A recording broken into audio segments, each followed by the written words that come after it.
തമ്മിലുള്ള വ്യാപാര ബന്ധം മെച്ചപ്പെടുത്താനും ചരക്കുനീക്കം സുഗമമാക്കാനും ലക്ഷ്യമിടുന്ന ഏറെ പ്രതീക്ഷ നൽകുന്ന ഒരു പദ്ധതിയെക്കുറിച്ചാണ് ഇന്നത്തെ നമ്മുടെ പ്രധാന ചർച്ച. India middle east Europe economic corridor അഥവാ ഐമെക് ഇടനാഴി. ഈ പദ്ധതിക്ക് വീണ്ടും ജീവൻ നൽകാൻ ഇറ്റലി മുന്നോട്ട് വന്നിരിക്കുകയാണ്. ഭീകരവാദത്തിനെതിരെ ധീരമായ നിലപാടുകൾ എടുക്കുന്നതിൽ മോദിക്ക് ഏറെ അടുപ്പമുള്ള ഇറ്റാലിയൻ പ്രധാനമന്ത്രി ജോർജിയോ മെലോണി ഐമെക് ഇടനാഴി യാഥാർത്ഥ്യമാക്കാൻ സഹായം വാഗ്ദാനം ചെയ്തിട്ടുണ്ട്. അമേരിക്കയുമായി നിലനിൽക്കുന്ന ചില വ്യാപാര അസ്വാരസ്യങ്ങളുടെ പശ്ചാത്തലത്തിൽ ഈ ഇടനാഴിയുടെ പ്രാധാന്യം ഇപ്പോൾ വർദ്ധിച്ചിരിക്കുകയാണ്. സൂയസ് കനാൽ ഒഴിവാക്കി യൂറോപ്പിലേക്ക് ചരക്കെത്തിക്കാൻ ലക്ഷ്യമിടുന്ന ഒരു ബദൽ പാതയാണ് ഐമെക്. ഇന്ത്യയിൽ നിന്നും UAE, Saudi Arabia, Jordan, Israel വഴി ഇറ്റലിയിലേക്കും അവിടെ നിന്ന് യൂറോപ്പിലേക്കും ചരക്കെത്തിക്കുന്ന ഒരു പുതിയ വിതരണ ശൃംഖലയാണിത്. നിലവിലെ സാഹചര്യത്തിൽ അമേരിക്കയുമായുള്ള കച്ചവട ബന്ധത്തിൽ ഇന്ത്യക്ക് ചില സാമ്പത്തിക നഷ്ടങ്ങൾ സംഭവിക്കുന്നുണ്ട്.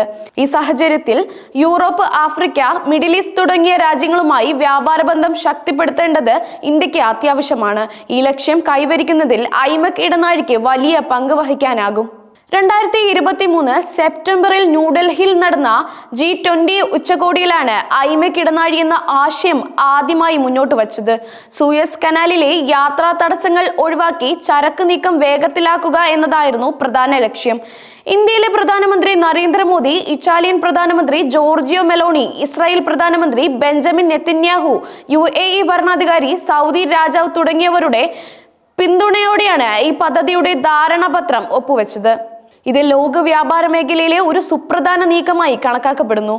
ഐമെക് ഇടനാഴിക്ക് രണ്ട് പ്രധാന ഭാഗങ്ങളുണ്ട്. ഒന്ന് ഇന്ത്യയെ UAE ബന്ധിപ്പിക്കുന്ന കിഴക്കൻ ഇടനാഴി, രണ്ടാമത്തേത് UAE യൂറോപ്പുമായി ബന്ധിപ്പിക്കുന്ന വടക്കൻ ഇടനാഴി. ഈ ഇടനാഴി യാഥാർത്ഥ്യമായാൽ ചരക്ക് നീക്കത്തിനുള്ള യാത്രാ ചെലവും സമയവും ഗണ്യമായി കുറയ്ക്കാൻ സാധിക്കും. റോഡുകൾ, റെയിൽവേ ലൈനുകൾ, തുറമുഖങ്ങൾ എന്നിവ ഉപയോഗിച്ച് ചരക്കുകൾ വേഗത്തിൽ ലക്ഷ്യസ്ഥാനത്ത് എത്തിക്കാൻ ഈ പദ്ധതി സഹായിക്കും. 2027ഓടെയാണ് $60 കോടി ചരക്ക് നീക്കം ഈ പാതയിലൂടെ സാധ്യമാക്കുമെന്നാണ് പ്രതീക്ഷിക്കുന്നത്. ഇതിനായി അംഗരാജ്യങ്ങളിൽ അടിസ്ഥാന സൗകര്യ വികസനത്തിനായി വൻ നിക്ഷേപങ്ങൾ ആവശ്യമായി വരും. ഐമെക് ഇടനാഴിക്ക് വലിയ പ്രതീക്ഷ നൽകിയിരുന്നെങ്കിലും ഇസ്രായേൽ ഹമാസ് യുദ്ധം ഈ പദ്ധതിക്ക് താൽക്കാലികമായ ഒരു തടസ്സമായി. എന്നാൽ ഇപ്പോൾ യുദ്ധത്തിന്റെ തീവ്രത കുറയുകയും മേഖലയിൽ വീണ്ടും സമാധാനപരമായ അന്തരീക്ഷം രൂപപ്പെടുകയും ചെയ്തതോടെ ഈ പദ്ധതിക്ക് വീണ്ടും ജീവൻ വെച്ചിരിക്കുകയാണ്. ഇറ്റലിയുടെ പ്രതിനിധിയായ ഫ്രാൻസിസ്കോ ടാലോയാണ് ഐമെക് ഇടനാഴി പദ്ധതി പുനരുജ്ജീവിപ്പിക്കണമെന്ന ആവശ്യം ഇന്ത്യക്ക് മുന്നിൽ വെച്ചത്. അമേരിക്കയുമായി നിലനിൽക്കുന്ന ചില സംഘർഷങ്ങളുടെ പശ്ചാത്തലത്തിൽ യൂറോപ്യൻ യൂണിയനും ഈ പദ്ധതിക്ക് വലിയ പ്രാധാന്യം നൽകുന്നുണ്ട്. ഡൊണാൾഡ് ട്രംപിന്റെ നയങ്ങൾ അമേരിക്കൻ വ്യാപാര ബന്ധങ്ങളിൽ അസ്വാരസ്യങ്ങൾ ഉണ്ടാക്കാനുള്ള സാധ്യത നിലനിൽക്കുന്നതിനാൽ ഐമെക് പോലുള്ള ബദൽ മാർഗങ്ങൾ ഇന്ത്യക്ക് കൂടുതൽ കരുത്തേകും. ഐമെക് ഇടനാഴി ഒരു ബഹുമുഖ പദ്ധതിയാണ്. ഇത് ഇന്ത്യക്കും യൂറോപ്പിനും ഒരുപോലെ ഗുണകരമാണ്.